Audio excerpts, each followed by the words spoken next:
numva nshaka kuzaba umuganga nkavura abantu. Ndashaka kuzaba headmaster ngo njye fasha abana bataye amashuri bagaruke mu mashuri.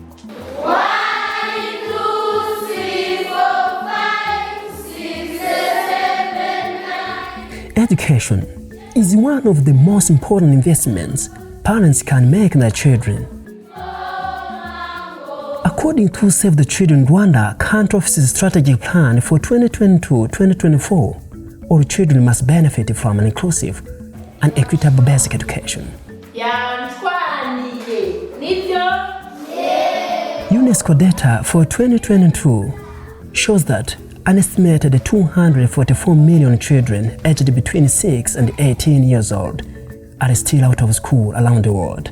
According to the data by the National Institute of Statistics of Rwanda in 2023, the dropout rate is 7.1% in the primary level.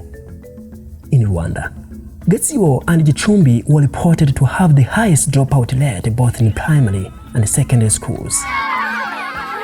Gatsibo district had the highest rate in primary schools with 15.9%, while the Gicumbi district had the highest rate in secondary schools with 14.6%.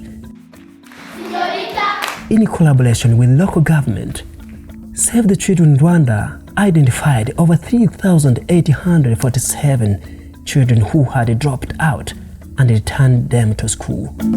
76.1% of children from visited families were not able to revise their studies at home and therefore underperformed. And now, 98% of them can get a time of more than 30 minutes to revise their studies at home. Because of this, 70.6% of children from visited families do their homework as testified by their teachers. Ngewe nageze mu gatandatu mu gihembwe cya mbere kubera kugira na bakuru banjye biga ubushobozi buba buke, biba ngombwa ko ngewe mva mu ishuri. Mbere nayasubiragamo natari kureba ariko ubusigaye ndeba. Gusubiramo byarangoraga bikangora cyane, ubwo nyine twaba twabuze kugura isiti amabuye nyine simbashe gusubiramo yatite. If a household does not have electricity, this dictates a time to go to bed at home. But when they have electricity, they can stay awake a little bit longer, where children can do their homework, can do reading. To support households in returning and retaining their children in schools, Save the Children Rwanda implemented the Safe Back to School Lights project in Gicumbi and Gatsibo districts in 2023.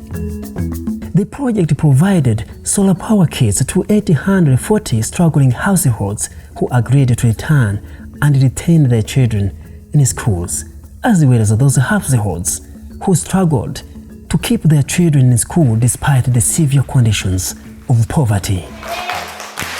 As a result, 96% of children from households who received solar power kits are very happy to be back in school.